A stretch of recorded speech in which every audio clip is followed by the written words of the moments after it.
오늘 본문의 말씀은 신명기 말씀입니다. 우리가 모세오경을 생각하면 창세기, 출애굽기, 레위기, 민수기, 신명기. 창세기는 모든 것의 시작의 기원에 대한 말씀입니다. 하나님의 형상을 회복해라, 첫사랑을 회복해라. 그리고 출애굽기는 구원, 해방, 자유에 대한 말씀이고, 레위기는 하나님의 백성들이 살아가는 법도에 대한 말씀이고, 민수기는 뭘까요? 이스라엘 백성들이 훈련에 대한 말씀입니다. 며칠 만에 갈 수 있는 길을 40년 동안 뺑뺑이를 돌면서 이스라엘 백성들이 훈련받는 과정입니다. 스트레스가 심할 때는 민수기를 읽어보면 속 터지시는 하나님의 마음을 배우기 때문에 스트레스가 많을 때는 민수기를 보라, 이런 말이 있더라고요. 오늘 본문의 신명기는 축복에 대한 말씀입니다. 그런데 저는 이 축복에 대한 말씀을 보면서 좀 특별하게 생각했던 것이 있습니다. 우리가 축복이라고 하면 뭔가 모르게 달달하고 꽃길을 걸어가고 그런 것이 축복스러운 것인데, 오늘 말씀을 보면 그렇게 달고 넓은 길을 걸어가는, 꽃길을 걸어가는 게 축복이 아니에요. 오늘 말씀이 가르쳐주는 이스라엘 백성들이 받을 축복은, 따라합시다, 까칠한 축복. 상당히 까칠한, 상당히 이렇게 부담스러운 그런 축복의 말씀입니다. 이스라엘 백성들이 이제 광야 생활을 청산하고 젖과 꿀이 흐르는 가나안 땅에 들어가는데, 가나안 땅에 들어가서 받을 축복은 오늘 말씀 11절을 보면, 따라합시다. 모든 명령을 지키라. 여러분, 복을 받으면 그냥 자유롭고 편안하고 달달해야 되는데, 첫 번째부터 상당히 부담스럽게 까칠하게 얘기를 합니다. 모든 명령을 지키라. 한국 사람 몸에 안 좋은 충이 있는데 해충, 요충, 편충이 아니고 대충, 얼렁뚱땅, 건성건성이 문제라. 하나님은 굉장히 디테일하시고 깐깐하시고 섬세하시고 아주 그렇게 세미하신 하나님이라. 따라합시다. 덮어놓고 살지 말고 성경을 펴놓고 살자. 하나님의 말씀이 잔소리라, 잔소리. 구약 성경에 수많은 율법을 주시면서 하지 말라, 하라, 이런 많은 율법을 주시면서 우리가 지켜야 될 명령을 주신다는, 그 명령을 빠짐없이 모든 명령을 다 지켜야 복을 받는다는 거예요. 제가 전에 일본의 오사카 지방에 이렇게 집회를 한번 가봤는데, 간사이 공항에 내리니까 저를 마중을 나온 선교사님이 차를 안 가지고 오고 버스를 타고 가자는 거예요.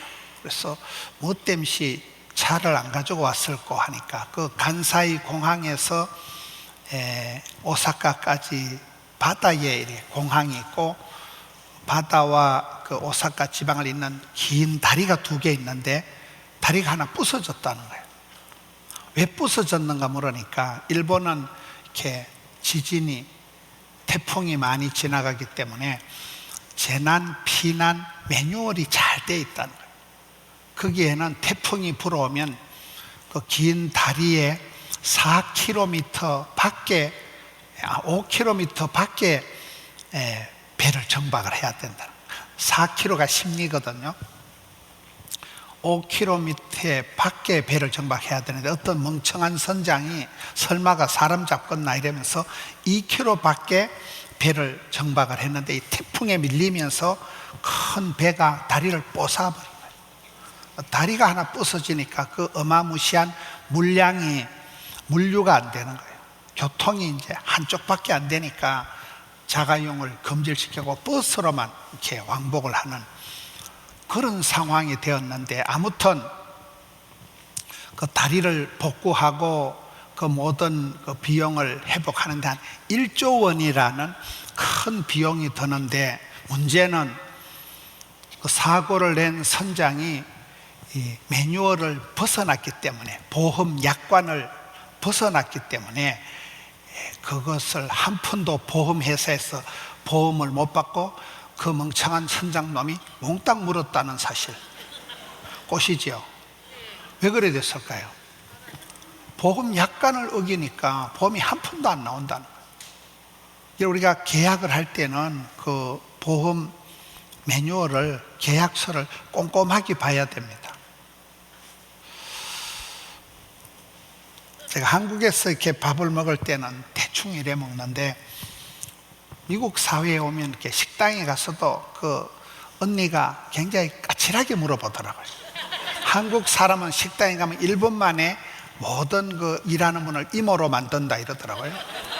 이모야가 와서 주문을 받을 때 음료수를 뭘 먹느냐,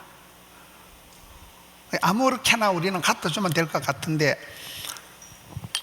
얼음을 동동 띄워서 갖다 줄까요, 펄펄 끓여서 갖다 줄까요 물어보더만. 음료수도 오렌지 주스를 갖다 줄까요, 파인애플 주스를, 고기를 피가 질질 흐르게 갖다 줄까요, 바삭 구워 갖다 줄까요, 샐러드에 무엇을 넣을까요 말까요? 왜 자꾸 물어볼까요? 이 가전제품도 마이크나 이런 것도 싸구려는 탁 때리면 소리가 납니다. 근데 이제 고성능 하이테크일수록 섬세하게 따르다. 한국의 아이돌 가수가 이 마이크를 차고 춤추다 자빠졌는데 수리비만 1,200만 원 들었다 하더라고요. 싸구려는 탁 때리면 되지만은 아주 품질이 좋은 거는 애지중지 잘해야 되잖아요. 미국 사회는 대충 먹였다가 탈이 나면, 알레르기가 생기면 고소를 한다더라고요. 고소가 많은 사회이기 때문에, 여러분 까칠하게 물어봐서 뒤탈이 없이 먹이는 게 낫겠어요, 대충 먹였다 고소당하는 게 낫겠어요? 신앙생활도 그렇다는 거예요. 하나님께서는 우리가 얼렁뚱땅 대충대충 사는 걸 원치 않고 아주 많은 잔소리를 해서 하지 말라 하지 말라, 모든 명령을 지킬 때 이스라엘 백성들이 복을 받는다는 거예요. 여러분 신앙생활을 쉽게 편하게 수월하게 편리주의, 실용주의, 합리적으로 하려고 꿈을 꾸지 말아야 돼요. 신앙생활은 까칠하게 해야 돼요. 그렇잖아요. 주의를 성수해라, 성경 말씀을 지키라, 백투 더 바이블, 솔라 스크립투라, 말씀으로 돌아가고 모든 율법을 지켜야 된다. 대충 지키면 안 된다. 한국 사람이 미국에 와서 주류 사회에 접근을 한 분 중에 갑자기 생각이 안 나는 거, 눈을 다친 분 있잖아요. 그분이 그 오바마 행정부의 강영호 박사님이 오바마 행정부에 그 차관보를 하시고, 그 아들이, 아빠가 중학교 때 축구하다 눈을 다쳐서 완전히 실명을 하셨잖아요. 근데 그 부인이 그 석권사님이 또 대단하시더라고요. 그분이 하는 말이 포기는 없다.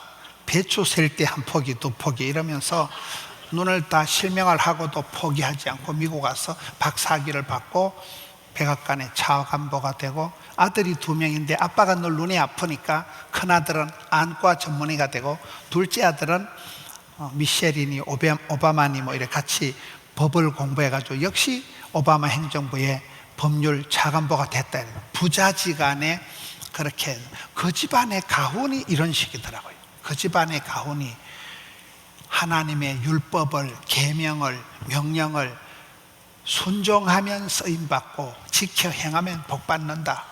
그게 그 집안의 가훈이더라고요. 신앙의 구원은 간단합니다. 믿음으로 구원받고, 순종으로 쓰임받고, 겸손으로 보존하고, 사랑으로 이기고, 행함으로 축복받고, 그런 거잖아요. 하나님의 모든 율법을 순종할 때 쓰임받고, 잡종보다 순종이 좋아요. 순종할 때 쓰임받고, 지켜서 행할 때 복받는다는 거예요. 지금 바이든 행정부에 또 차관보가 된 한국 사람이 한국 사회에서 그 쉐마라고 쉐마 교육을 강조하는 현용수 박사 아들이 지금 바이든 행정부에 또 차관보가, 그 모든 그 집안 사람들의 가훈이 말씀대로, 성경대로, 하나님 중심, 성경 중심, 교회 중심에서 성경 말씀을 지켜 순종하면 쓰임 받는다는 거예요. 그렇습니다. 덮어놓고 사는 존재가 아니에요. 말씀에 따라서, 말씀의 매뉴얼을 따라, 인생 사용 설명서, 이 말씀을 따라 살아가라는 거예요. 덮어놓고 살지 말고. 그래서 우리는 말씀을 학사 에스라와 같이 말씀에는 박사, 기도에는 도사, 전도에는 프로가 돼야 되는 거예요. 익숙한 학사 에스라와 같이 말씀에 우리가 정통해야 돼요. 여러분처럼 많은 프로그램을 통해서 말씀을 배우고, 배워서 남주자, 벌어서 섬기자, 알아서 면장하자, 공부해서 남주자. 말씀을 배울 때 여러분 정기적으로, 주기적으로 크리스찬은 은혜를 받을 때 말씀을 듣다가 목이 메이고 눈물이 나고 가슴에 설레임이, 울림이, 떨림이 있는 게 정상이라. 정기적인, 주기적인 그런 가슴에 울림이 있어야 된다. 여러분 설교 듣다 울어본 적이 얼마나 됩니까? 찬송 부르다 목이 맨 적이 몇 년이요? 송아지 성님 쳐다보듯이 띵하게 앉아가지고 주의 말씀은 진리가 아니고 진린다 이러면서 앉아가지고 굉장히 우리가 말씀에 대해서 이제 매너리즘이 와버려요. 말씀이 가슴을 파고들질 않아. 말씀을 들어도 허연 건 종이고 시커먼 건 글씨고 지나가 버리기가 쉽다는 거예요. 이스라엘 백성들이 젖과 꿀이 흐르는 땅에 들어가서 덮어놓고 사는 게 아니라 모든 명령을 지킬 때 너희들은 택한 백성으로서 반드시 복을 받는다. 저는 이 말씀을 보면서 예수 믿고 나면, 복을 받고 나면 좀 자유롭게 마음껏 살아갔으면 좋겠는데, 아따 절단이다, 처음부터 상당히 까칠하네.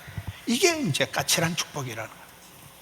신앙생활 했다고 대충 꽃비 풀린 망아지처럼 살아가면 안 되는 거예요. 여러분 신약 성경에 보면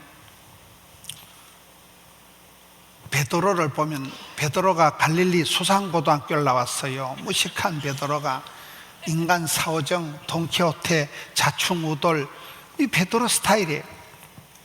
베드로가 여러분 겟세마네 동산에서 예수님께서 시험에 들지 않게 깨어있어 기도하라 할 때 기도했을까요? 자빠져 잤을까요? 야, 니는 1시간도 못 깨었냐? 에라이 잠충아. 1시간도 깨어있지 못하던 잠충이가 베드로입니다. 그런 베드로가 오순절에 성령의 충만함을 받고 난 이후로는 사도행전 3장으로 탁 들어가면 제9시 기도 시간에 따박따박 시간을 정해놓고 굉장히 철두철미한 사람이 됩니다. 여러분 성령 충만 받으면 사람이 규모 있게 변합니다. 반듯하게 변합니다. 꽃비 풀린 망아지처럼 끈떨어진 영과 같이 그렇게 마음대로 다니는 게 아니에요.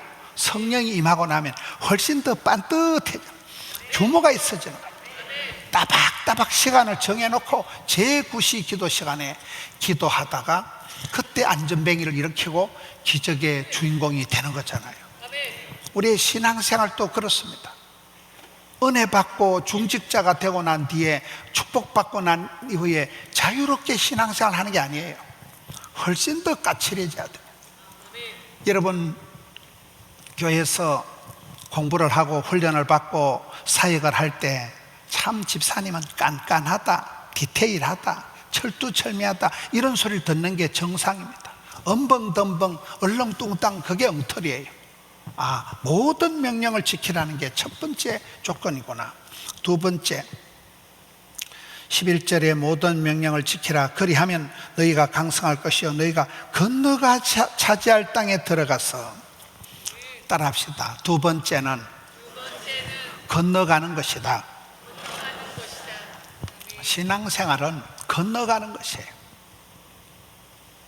6월절이라는 게 뭔가? 패스 오버, 건너가는 거예요. 통과하는 거예요. 지나가는 거예요.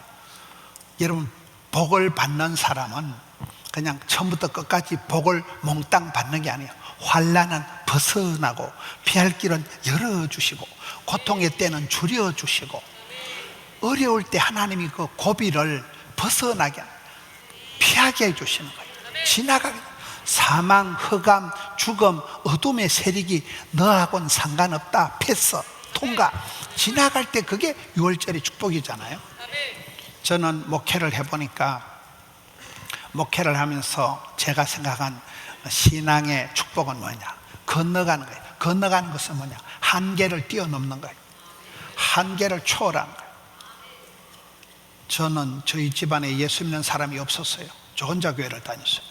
저희 집안은 아주 신령과 진정으로 제사를 모시는 가정이에요. 저는 부산 사람이 아니에요. 부산에 아는 사람이 1도 없었습니다. 저는 몸이 건강한 사람이 아니에요. 아파트 한 채 수술비를 대학 3학년 때 말아먹은 거예요. 저는 성격이 좋은 사람이 아니라니까요. 야곱처럼 욕심꾸러기예요. 먹고 죽을 돈도 없이 그렇게 신학교를 다녔습니다. 근데 지금 뒤돌아보면 교단의 한계, 지방의 한계, 물질의 한계, 이런 예배당을 좀 4개째 짓고 있어요. 4개째를 지금. 먹고 죽을 돈도 없이 살던 사람은, 그런 사람이 지금 생각해보면 셀 수도 없는 복을 주신, 하나님이 10,000가지 복을 주셨더라고요. 물질의 한계, 건강의 한계, 지방의 한계, 교단의 한계를 확 뛰어넘어 버리는 거예요. 그게 건너가는 거예요. 점프하는 거예요. 이런 부산의 한강 이남에서 제일 큰 교회가 수영로 교회라고 들어보셨습니까? 그 수영로 교회 역사가 아주 재밌습니다. 수영로 교회 정필도 목사님은 땅 사는데 은사가 있는 분이에요. 계속 땅을 사는데 예배당을 못 지었어요. 그분 연세가 많기까지 예배당을 못 지었습니다. 그 교회가 있는 남구에 배산이라고 산을 하나 통째로 다 샀습니다. 산을 들어가는 진입로만 뭐 40억짜리 수십 년 전에 샀는데, 여기로 말하면 시장이 그 교회 안수집사입니다. 남구 청장이 이영건 씨라고 안수집사, 자기 교회 집사예요. 인허가를 내는 구청장이 집사고, 산을 통째로 다 사놓고 했는데 예배당을 못 지어. 그 산중에 절간에서 막 데모를 하니까 스님들이 막 도끼 들고 데모하고 막 각고목 들고 설치니까 진정이 민원이 일어나서 예배당을 못 짓는 거예요. 정필도 목사님은 사방팔방에 땅을 사고 부교육자들하고 땅 밟기를 하는데도 예배당을 못 짓는 거예요. 부산에 청년들이 이렇게 모여가지고 우리가 부산을 변화시키자. 여러분, 옛날에 토막 살인 사건 났다 하면 부산입니다. 마약 사건 났다 하면 부산입니다. 그 친구란 영화가 있어요. 친구야, 하와이 가라, 네가 가라 하는 그 영화가 있습니다. 그게 부산의 깡패 실화 영화예요.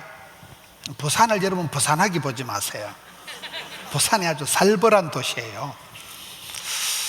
이 부산의 오명을 벗어버리고 부산을 복음화시키고 부산을 성시화시키고 부산을 변화시키자 해서 청년들이 모여서 집회를 하는데 집회를 할 장소가 없는 거예요.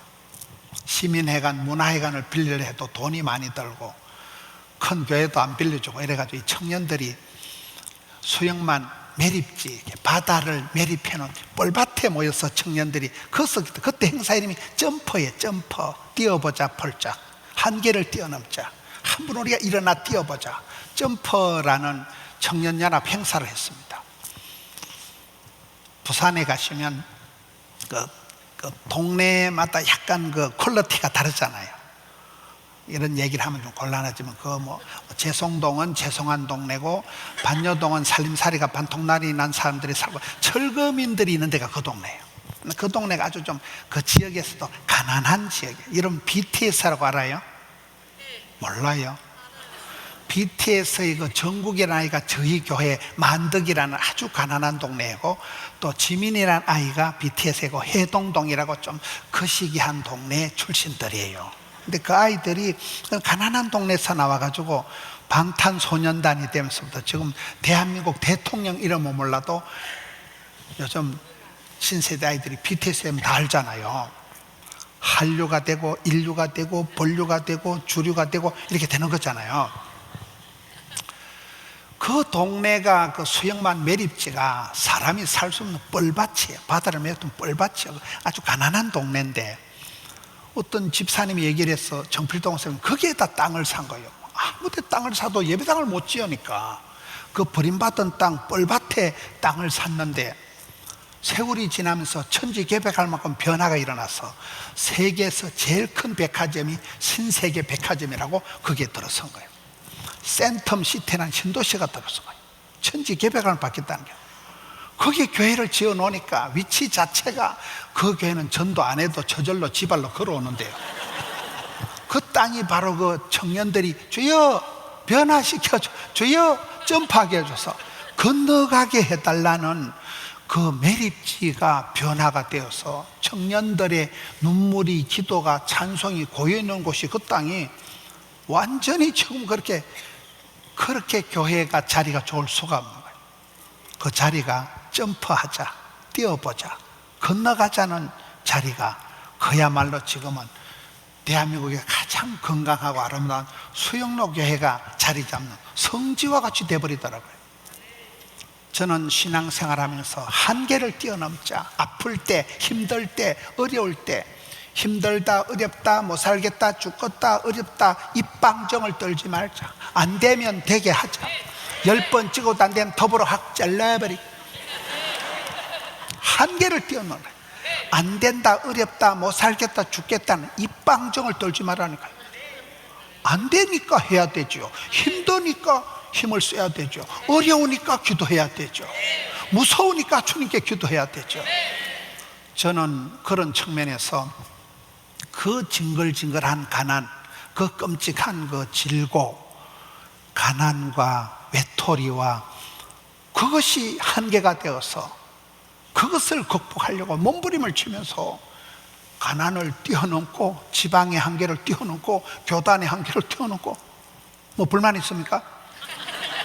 지금 대한민국에서 포동교회 모르면 간첩이요.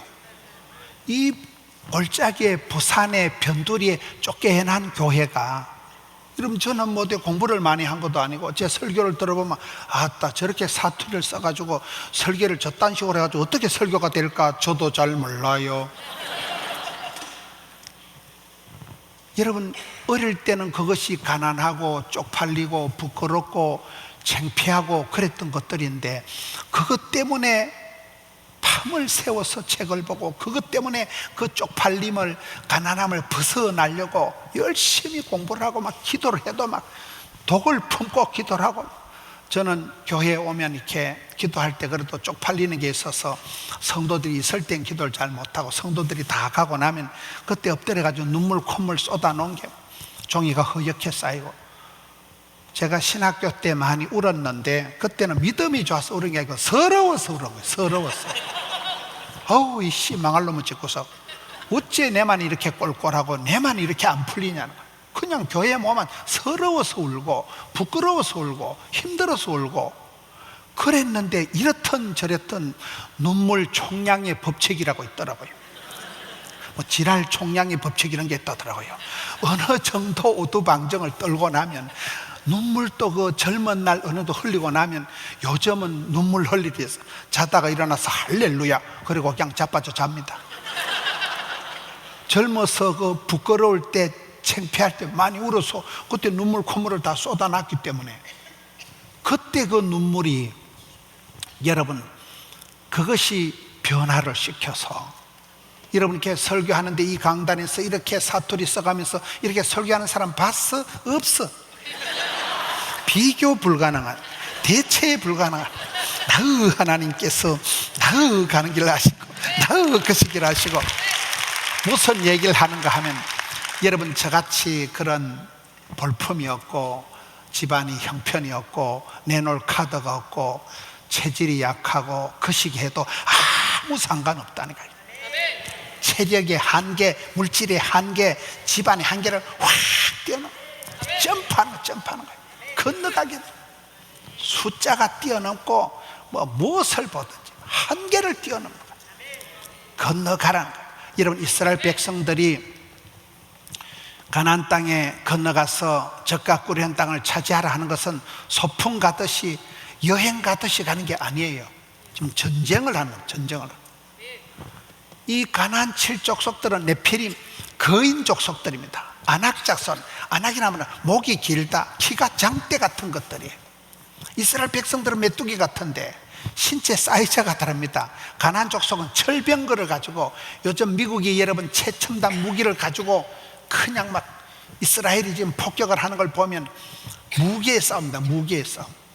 최첨단 철병거를 가지고 있는 게 가나안 7족속이고, 이스라엘 백성들은 다윗의 물맷돌 돌멩이 들고 설치는 것들하고 석기시대하고 철기시대가 게임이 되겠어요? 그 덩치 크고 비옥한 땅에, 여러분 가나안 땅에 들어가는 거는 목숨을 걸고 이건 전쟁을 하는 거예요. 전쟁을, 사선을 넘어가는 거예요. 두려워 말라, 놀라지 말라. 전쟁을 치르고 목숨 걸고 건너가면 건너가서 차지할 땅이라는 거예요. 인생은 여러분 전쟁이다. 사는 게 전쟁이죠. 공중 건세 잡은 자와 전쟁, 뱃살과의 전쟁, 쩐의 전쟁, 입시 전쟁, 장마 전선, 모든 건 전쟁이거든요. 세포와 세균과의 전쟁, 바이러스와의 전쟁이잖아요. 저는 살아오면서 신앙생활은 건너가는 것이다. 건너가는 것은 무슨 여행객들이 편안하게 소풍 가는 게 아니라 전쟁을 치르는, 전쟁을, 사선을 넘어가는 거예요.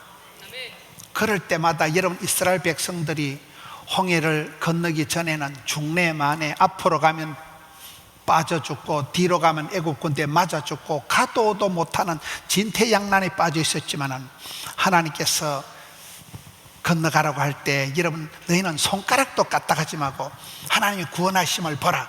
하나님이 홍해를 딱 갈라붙이고 그것들이 조개 껍질 묶어 그래 그냥 육지와 같이 건너가고 난 뒤에 가장 불평불만을 많이 하던 그들이 홍해를 건너고 난 그 언덕에서 최고의 찬양 축제를 하잖아요. 우리가 인생이 그렇습니다.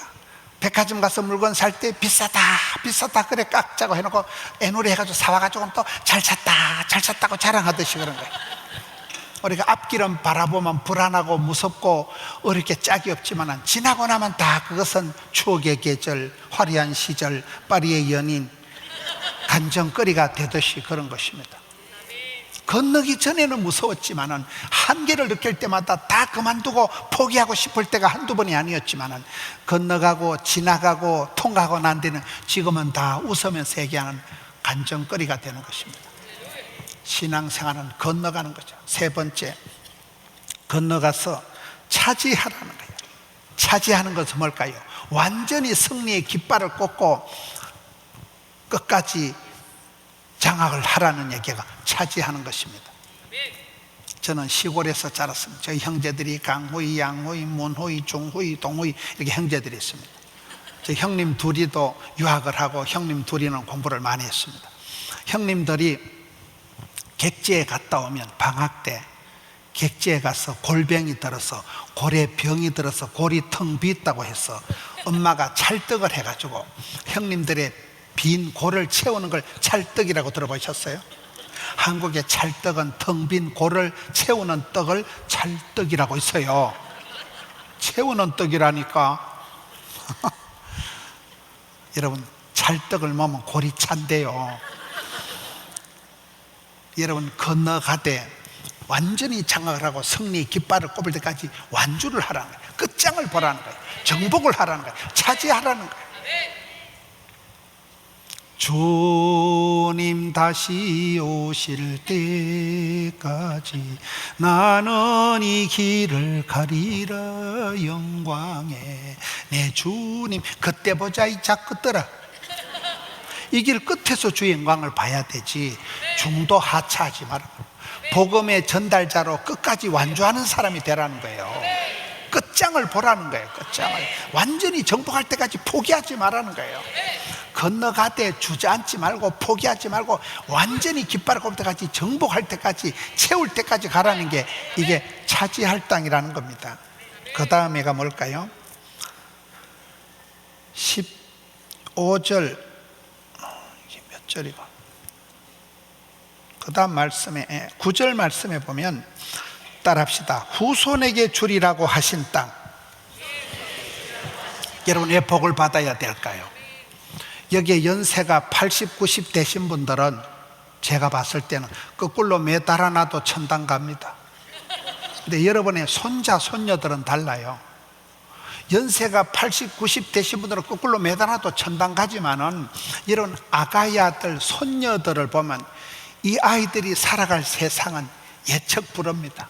이 아이들이 살아갈 세상에 기후가, 전쟁이, 핵전쟁이, 동성애가 전혀 경험해보지 못한 새로운 세계가 펼쳐집니다. 여러분들이 이 교회의 다음 세대를 위해서, 여러분 후손들을 위해서, 여러분 자녀손들을 위해서 반드시 복을 받아서 물려줄 게 있어야 됩니다. 여기에 조정희 집사님이 와 계십니다. 제가 재작년에 LA 와가지고 제가 우리 집사님을 보고 큰 감동을 받았어요. 저 집사님이 나이가 많습니다. 80이 넘으신 분인데 미국 와서 농장을 하면서 이렇게 참 복을 많이 받으셨더라고요. 그때 하는 말씀 중에 그 LA의 큰 저택 안에 집안에 집이 4채가 들어있고, 그때 코로나가 한창일 때, 코로나 팬데믹 때 그 저택을 오픈해가지고 거기다 수많은 선교 용품을 산더미처럼 쌓아놓고 선교사님들이 거기 와서 선교 물품을 가지고 가는 걸 봤습니다. 집안에 집이 몇 채가 되고, 그분 손녀들이 이제 대학을 졸업하는데 손녀들이 대학 졸업하면 차를 한 대씩 다 사주고, 미국이니까 뭐 외제차겠지 뭐. 아파트 한 채씩 준다는 거예요. 이 할매가 농사 지으면서 복의 복을 받아서 그 할머니가 하는 말, 요즘 집사님이 와 계십니다. 집사님이 하는 말이 따라합시다. 내 손녀는 내가 뿌린 씨앗입니다. 여러분이 뿌린 씨앗을 끝까지 책임지고 손녀들에게, 후손에게 책임지고 물려주는 게 낫겠어요. 그저 미국의 무슨 빈민 구제 헌금 이런 거 받아가지고 밀가루 한 3포대 줘가지고 수제비 삶아먹게 하는 게 낫겠어요. 복 있는 사람이 있는데, 갑절의 영감이 있는데, 100배의 결실이 있는데, 1000대까지 복을 받는 명문이 있는데, 명가가 있는데, 저는 어릴 때 너무나 가난하게 산골에서 자랐기 때문에 이런 생각을 못했습니다만, 저도 나이살을 먹고 손자들이 태어나고 보니까 아따, 복을 받아야 썩었다. 반드시 복의 복을 다하사 지경을 넓혀주셔서 이런 후손들에게 안심하고 예배드릴 수 있는, 후손들이 편안하게 신앙생활 할 수 있는 믿음의 유산을 물려줄 만큼 복을 받으셔야 됩니다. 선교 헌금을 10억을 했다 하면, 저는 생각이 그래요. 어떤 분이 선교 헌금을 10억을 했다 하면 분명히 그 집안엔 10억은 더 있다고 봐야 돼요. 빚내가지고 선교헌금 다 하는 사람은 없다고 보는 거예요. 이런 복의 복을 받아서 선교를 하고도 남는 게 낫겠어요? 빌어먹는 게 낫겠어요? 애낀다고 되는 게 아니에요. 애낀다고. 흐르는 물은 썩지도 않는다. 주는 자가 복이 있다. 섬기는 자가 큰 자다. 원리가 그렇습니다. 어떤 분은 흩어서 구제하고 선교하고 나누어도 남는 사람이 있고, 맨날 징징거리고 애끼다 똥되는 사람이 또 한둘이가 아니에요. 그러다 뒤진다니까요. 병원에 갔다 집에 왔다, 병원에 갔다 집에 왔다가 요양원에 갔다, 그러다 뒤져. 그렇지 않아 우리가 사는 게? 후손을 위해서 남겨줄 건데기가 있어야 된다는 거예요. 너희 후손을 위해서 반드시 복을 받아야 된다는 게 오늘 3번째 말씀입니다. 다음 세대를 위해서, 여러분 자녀 손들을 위해서 할머니가, 어머니가 반드시 복을 받으시다. 내 손녀는 내가 뿌린 씨앗이다. 우리 조 집사님이 앉아 계신데 난 참 그 소리가 한국 가서도 마음에 짠하게 남아있더라고요. 내 손녀 내가 끝까지 책임진다는 거예요. 내 손녀에게 내가 반드시 까지 그 아파트 한 채 물려주지 뭐. 물려줄 만큼 복을 받는 게 낫겠어요? 빌어먹는 게 낫겠어요? 그 다음 말씀 봅시다. 따라합시다. 젖과 꿀이 흐르는 땅.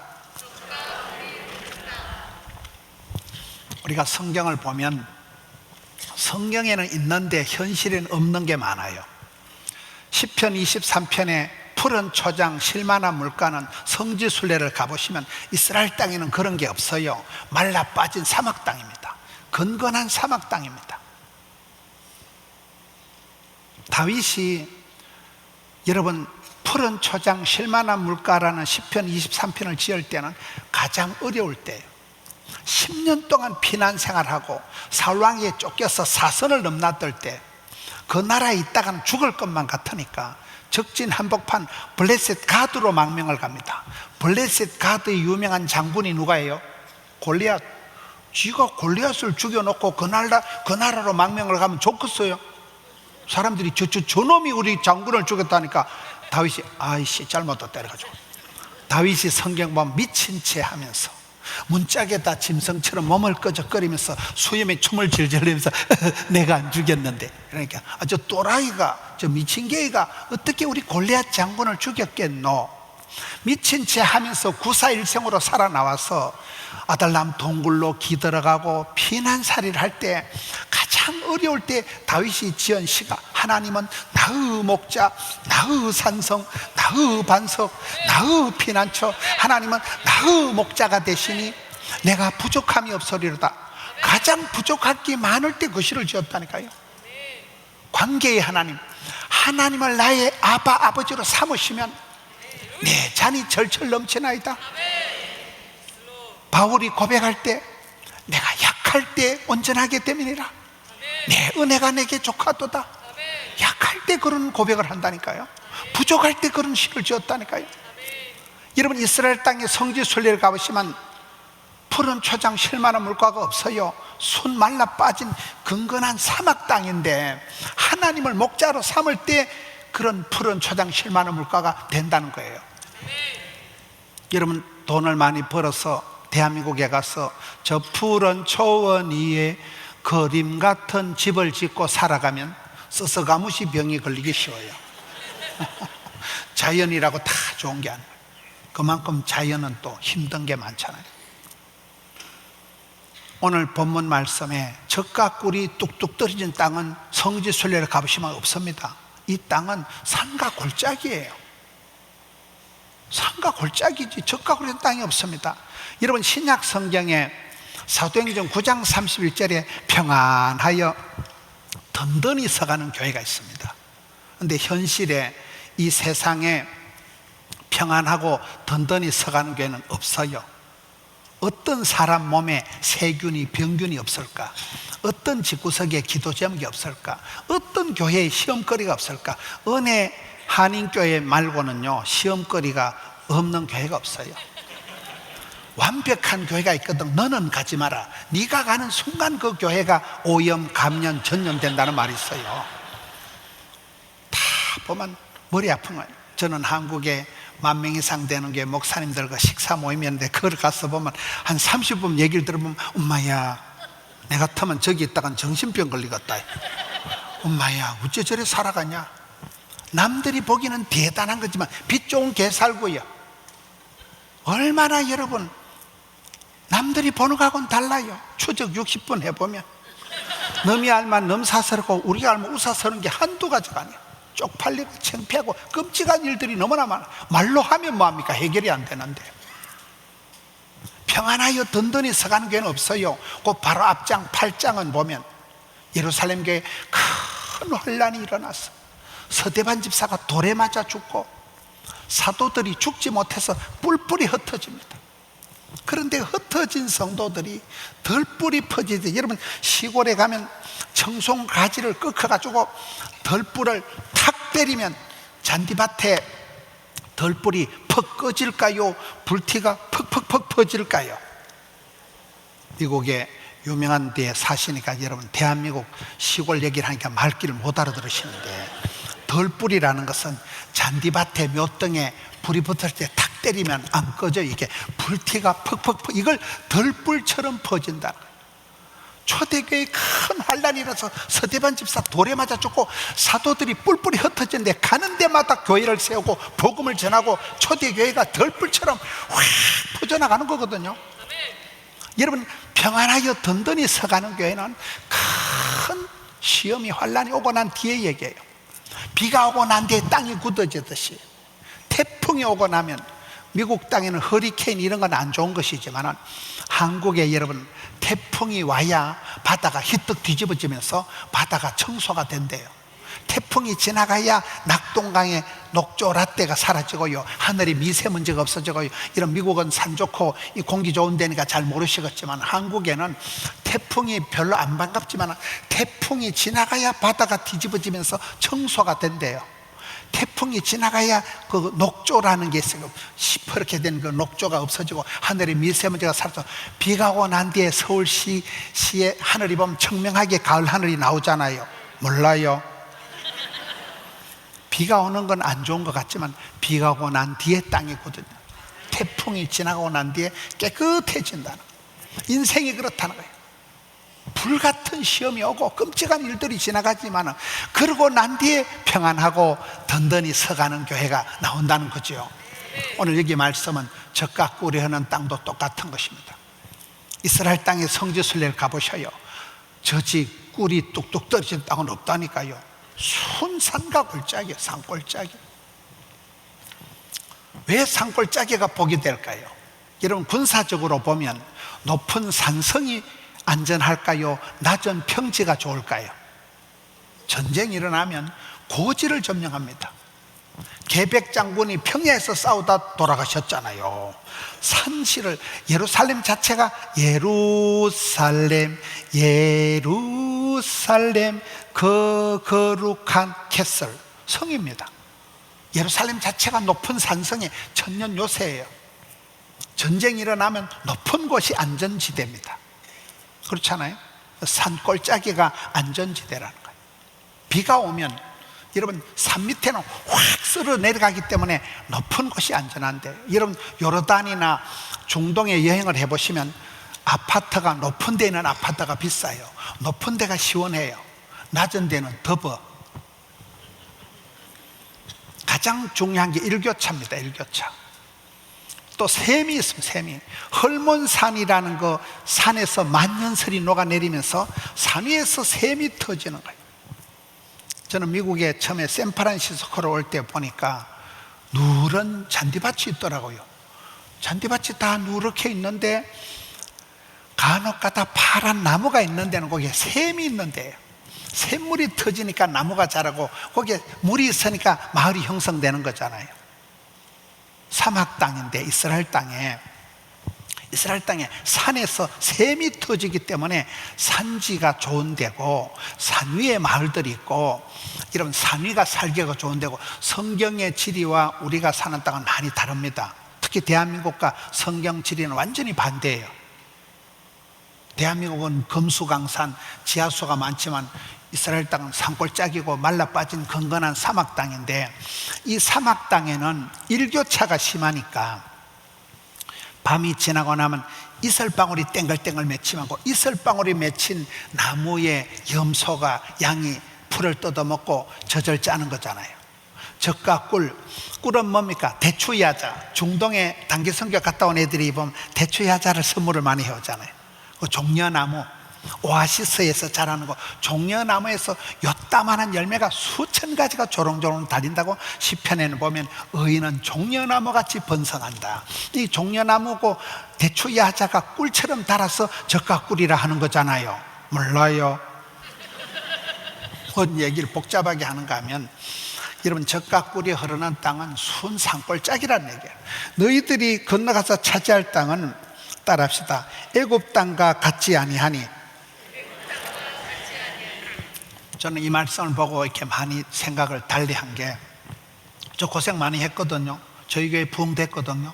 저는 이제 고생 끝, 지금부터는 좀 쉽게 목회를 해야지 생각을 하다가 이 말씀을 보니까 아따, 절단났다. 까칠하신 하나님, 부담스러운 하나님을 만난 거예요. 내가 받은 축복은 달고 그저 꽃길을 걸어가는 게 아니더라고요. 여기서 말하는 축복은 애굽 땅과 같은, 너희가 지나온 그런 애굽 땅과 같은 곳은 두 번 다시 없다는 거예요. 여러분, 이제 우리가 살아가는 세상이 옛날과 같이 등 따시고 배부르고 사업이 순적하게 되고, 그런 애굽에서 농사할 때처럼 애굽의 강물이 철철 넘치고 발로 끄적끄적하면 농사가 되던 애굽 땅과 같은 그런 시절은 끝났습니다.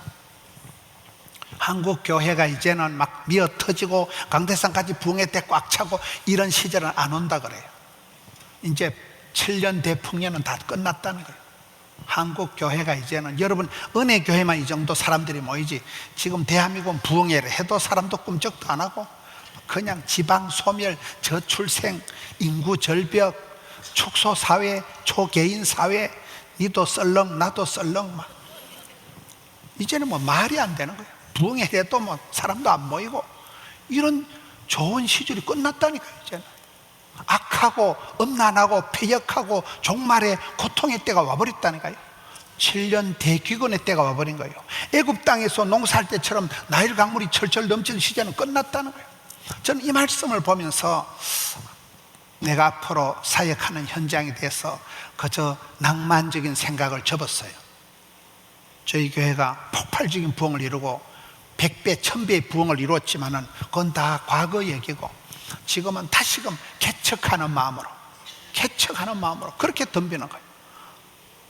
저는 저희 교회 가보면 내가 사찰 집사인지 사무원인지 분간이 안 됩니다. 그냥 죽을 똥 살 똥 모르고 일을 하는 거예요. 왜? 지금 호시절 끝났으니까. 애굽 땅에서 농사할 때처럼 쉽게 편안한 시절 끝났다니까. 이제는 산과 골짜기가 버티고 있는, 말이 적각꿀이 흐르는 땅이지, 산과 골짜기는 전쟁을 치르고 건너가서 그곳을 차지하기까지는 한계를 뛰어넘는 완전히 개척자의 마음을 가지고 한다. 그래서 저는 이 말씀을 읽어보고 제 사역의 자세를 완전히 바꿨습니다. 쉽게 편하게 할 생각을 싹 접어버린 거예요. 그냥 덤벼라, 잡것더라. 그냥 도전하고 한 부닥쳐보자. 다시금 개척자의 마음을 가지고, 옛날 전도사 때 그 마음을 가지고 덤벼라. 교회가 크고 뭐 선교를 많이 하고 아무 상관 다 내려놓고 다시금 맨정신으로 나가는 거예요. 할렐루야. 왜? 이제는 너희들이 그렇게 등 따시고 배부른 시절 끝났다는 거예요. 애굽 땅에서처럼 쉽게 그 농사해 먹고 고기 먹고 그런 시절은 끝났다는 거예요. 이제 건너가서 적과 꿀현 땅은 건건한 사막 땅이에요. 일교차가 극심한 땅이에요. 그곳에서 여러분, 우리가 하나님의 주신 땅, 건너가 차지할 땅은 산과 골짜기가 있다는 게 11절 말씀입니다. 산과 골짜기, 그곳엔 하나님께서 이른 비로 늦은 비로 만나로 메추라기로 구름 기둥 불기둥으로 주후의 지팡이와 막대기로 셋도로다가 복을 주셔야 가능한데, 그렇잖아요. 주야로 하나님이 철을 따라 이른 비로 늦은 비로 내려주셔야 농사가 가능한 데지. 앞으로 우리가 사역을 하고 선교를 하고 헤쳐나갈 세상이 그렇습니다. 저는 이 말씀을 보고 사역을 하는 분들에게 달달한 꽃길을 걸어가라 하고 축하합니다, 수고하셨습니다, 이런 말을 못하게 되더라고요. 앞으로 시급할 것입니다. 겁나 고생할 것입니다. 골 때리는 세상이 올 것입니다. 그러나 두려워 말라 놀라자. 하나님께서 여호수아를 불러놓고, 여호수아야 두려워 말라 놀라지 말라 무서워 말라 낙심자, 마음을 강하고 담대히 있어. 네가 네 심장을, 강심장을 세팅을 해줄 테니까, 심장 수술을 해줄 테니까 확 들이대라. 뭐 성경에 들이대라 이런 건 없지만은 분위기가 그렇다니까요. 네가 마음을 강하고 담대히 해서, 담대하다는 말이 썰개 담자 큰 대자, 썰개가 크다, 간땡이가 부은 상태를 말하는 거예요. 확 건너가라는 거예요. 그때 여호수아가 적과 꿀현 땅의 정복자가 되는 것입니다. 여러분, 이 미국에 건너오셔가지고 이 아름다운 도시에서 이 은혜 한인교회는 얼마나 성공한 분들이고 복을 받은 분들입니다. 제가 여러분 봐도 우리 한경 담임 목사님은 목회 천재이신 것 같아요. 대한민국 우리 한경 목사님 같은 어른이 없어요. 우리 앞에 있다고 이런 소리 하는 거 아니에요. 목사가 팩트를 얘기하는 거예요. 우리 원로 목사님, 이 두 분 사이에 그 물 흐르듯이 흘러가는 너무나 존경스러운, 대한민국에 이런 교회가 없습니다. 여러분, 교회가 얼마나 컨텐츠가 다양하고, 새벽에 애들이 나와서 막 춤도 못 추는 것들이 춤을 추고, 막 애들이 막 다 올라와서 안수기도를 받고, 막 시간마다 여러분 교회가 가지고 있는 그 프로그램들, 여러분이 세계에 파송한 선교사님들, 이거는 대한민국이 아니라 세계 어디에도 이런 교회가 없어요. 독보적인 교회입니다, 여러분. 할렐루야. 그러나 앞으로 등 따시고 배부르고 꽃길을 걸어가려고 꿈도 꾸지 마시오. 겁나 어려운 시대가 올 것입니다. 그 말씀이 오늘요, 모든 명령을 지켜라, 철저하게 말씀 중심으로 돌아가라, 대충 설렁설렁 해먹으려고 꿈도 꾸지 마라. 그리고 어떤 한계가 올지라도 포기하지 마라. 확 밟고 지나가라. 여러분, 똥이 더러워서 피할까요, 무서워서 피할까요? 뭐가 더럽냐? 똥덩어리 확 밟고 지나가서 풀밭에 썩썩 문 떼면 금방 냄새가 없어지지. 더럽든지 앵꼽든지 피하든지 때리치 아프든지 심하게 하든지 막살 놓든지 자살하든지 도망가든지 토끼든지 지는 건 지는 거요. 지지 마세요. 더럽든지 뭐 도망가든지 막살 놓든지 지지 말라는 게 확 밟고 지나가라니까요. 건너가라는 거예요. 건너가라는 거예요. 얼마나 한계를, 체력의 한계를 느끼고 내 더 이상은 못하겠다, 아이고 막 봉사고 나발이고 막 더 이상 못하겠다, 그럴 때가 옵니다. 한계를 느낀다니까, 한계를요. 그럴 때 한계를 뛰어넘으면 저 높은 곳으로 다음 단계에 올라가면 이전에 경험해보지 못했던 음의 우리 하나님, 지독하신 하나님, 지사반사 같은 하나님, 철저하신 하나님. 저는 작년에 제가 폐암 사건을 지나고 나면서 아따, 하나님 병 주고 약 주고 하신다, 그렇더라고요. 별꼴을 다 겪어가면서 그런 세월이 지나가면서 하나님이 인생을 신앙에 풍성하게 해주시는 거예요. 남들이 경험할 수 없는, 남들이 말할 수 없는 그런 고백이 나오게 합니다. 저희 교회 권사님은 저보고 목사님은 입에서 설교가 나오는 게 아니고 뼛속에서 나온다 이러시더라고요. 그 말은 고생을 오지게 터지게 했다 그 말이겠지. 저 인간은 고생을 심히 많이 했다 이 말이겠죠. 여러분, 저는 이 말씀을 통해서 이스라엘 백성들이 주신 축복의 말씀인데 전혀 달콤하지 않아요. 전혀 편안한 말씀이 아니에요. 모든 명령을 지키라는 까칠하게 요구를 하질 않는가? 안 그래도 죽을 지경인데 뭘 또 건너가라고 뒤에서 떠밀질 않는가? 끝까지 정복을 하라고 다그치질 않는가? 내도 지금 목구멍이 포도친 거, 내 앞길이 지금 코가 석자인데 뭐 자식 손자까지 걱정을 하고 막 후대를 위해서, 후손을 위해서 복을 반드시 받으라 이놈아, 이렇게 하질 않는가? 말라 비틀어진 땅에 갖다 놓고 젖과 꿀이 줄줄 흐른다고 뻥을 치지 않는가? 이게 뭔 소리야 이게? 신앙의 세계가, 신앙의 세계가 눈물 골짜기를 지나고 난 뒤에 기쁨으로 단을 거두리라. 지금은 그 시기 하지 마라. 그래서 여러분, 오늘을 살아갈 때 교회 다니고 내가 헌신도 많이 하고 훈련도 많이 받고 내가 선교도 많이 했으니 이제는 허리띠 풀고 조금 쉬어보자, 꿈도 꾸지 마세요. 택도 없습니다. 다시금 허리띠를 졸라매고 건너가라. 이제 본격적인 한계가 올 것이다. 인생의 절대절명의 한계가 올 것이다. 모든 걸 막 살놓고 싶을 때가 올 것이다. 그 고비를 뛰어넘어라. 그게 건너가는 거예요. 차지하는 거예요. 후손을 생각해, 후손을 생각해. 다음 세대를 생각하세요. 전 이번에 우리 담임 목사님하고 교제하면서 많이 느끼는 게 그런 거예요. 여러분들이 오늘 또 밥을 먹고 하면서도 우리가 한 번뿐인 인생을 어떻게 살아갈 것인가? 한 번뿐인 인생을 맨날 징징거리고 맨날 돈 걱정하다가 집에 갔다가 병원 갔다가 교회 왔다가 집에 갔다가 그러다 뒤진다니까. 그러다가 심하게 하는 인생을 살지 말아요.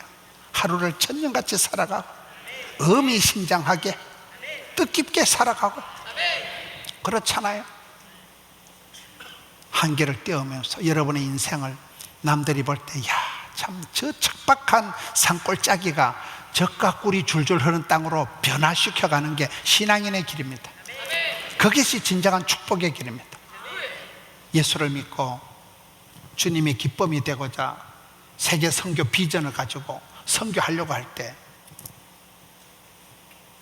내가 자원만 하면, 헌신만 하면, 복음을 전하려고 폼만 잡아도 하나님이 건강도 주시고 물질도 주시고 인기도 주시고 세월도 주시고 주님 다시 오실 때까지 여러분 복음의 전달자로 부끄러움이 없는 어떤 어려움이 오더라도 이 고비도 지나가리라. 이 또한 지나가리라. 새벽에 엘리야 얘기를 하면서 엘리야의 일생이 이스라엘의 병거와 마병이라고 국보급적인 구약에서 가장 크게 쓰임받은 사람이 엘리야, 가장 많은 기적을 행한 선지자가 엘리사잖아요. 근데 두 사람이 원팀이라는, 원팀. 엘리야가 못한 일을 엘리사가 합니다. 또 엘리야에게 다 맡기질 않아요. 엘리사에게 연결을 시켜줍니다. 모세가 죽고 난 뒤에 여호수아가 나타나듯이, 바울이 죽고 난 뒤에 디모데가 나타나듯이, 다윗이 복을 받은 것은 어리고 미숙한 솔로몬이 있었지만 그가 기도해서 하나님, 우리 아들은 어리고 미숙한데 우리 아들이 지어야 될 성전은 크고 장려한데 우리 아들에게 지혜와 명철을 주옵소서 하였듯이, 여러분의 이 삶이 이어지는, 중단이 안 되는 한계를 뛰어넘으면서 그 엘리야의 일생이 형통한 인생이 아니고 사실은 아슬아슬 조마조마 간들간들 위태위태했잖아요. 아침에 내가 새벽에 왜 통역이 안 되는 것 같더라고요. 나는 네 마디를 했는데 지는 한 마디밖에 안 하더라고요. 너무나 자연스럽게 통역을 간단하게 해치워버려요. 여러분, 우리 인생이 그렇게 간단하지 않은 거예요. 눈물 날 때가 많습니다. 섬뜩할 때가 많습니다. 아찔할 때가 많습니다. 여러분 그렇잖아요. 지금까지 지내온 게 꿈만 같습니다. 꿈만 같습니다. 저는 뒤돌아보면 만 가지가 하나님의 은혜지.